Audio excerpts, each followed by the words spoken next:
ஒரு 6 மாத காலத்துக்குள்ளே என்பிபி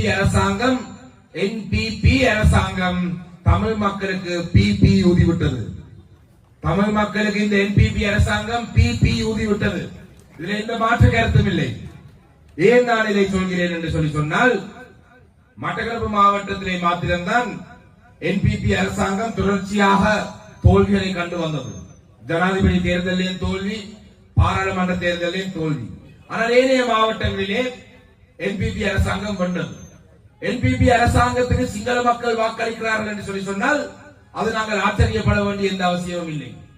ஏனென்றால் கோட்டாபய ராஜபக்ச அவர்களை ஜனாதிபதியாக கொண்டு வந்து அழகு பார்த்த அதே சிங்கள மக்களிலே பெரும்பான்மையானவர்கள் தான் இன்று என்பிபி அரசாங்கத்துக்கு பின்னுக்கு திரிகிறார்கள்.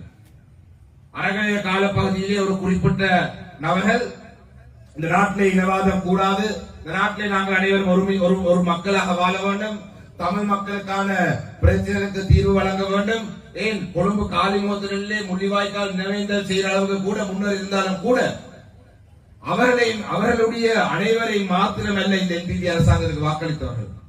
2019ஆம் ஆண்டு அந்த இனவாதமான சிந்தனையுடன் இருந்த கோட்டாபய ராஜபக்ச அவர்களை ஜனாதிபதியாக்கி அழகு பார்த்த பல சிங்கள மக்களும் என்பிபி அரசாங்கத்துக்கு பின்னால என்பிபி அரசாங்கத்துக்கு ஆதரவாக இன்றும் இருக்கிறார்கள்.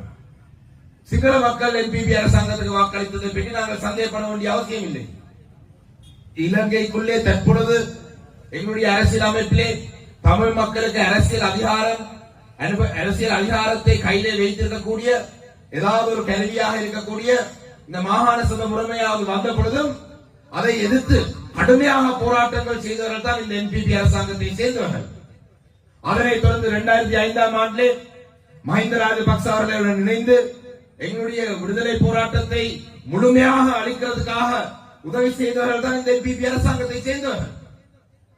2008ஆம் ஆண்டு 9ஆம் ஆண்டு இறுதி யுத்தத்தின் காலப்பகுதியிலே ஆயிரக்கணக்கான தமிழ் மக்கள் கொல்லப்பட்ட பொழுது அந்த நேரத்திலே கூட மஹிந்த ராஜபக்சேக்கு ஆதரவாக இருந்தவர்கள் தான் இந்த என்பிபி அரசாங்கத்தை சேர்ந்தவர்கள்.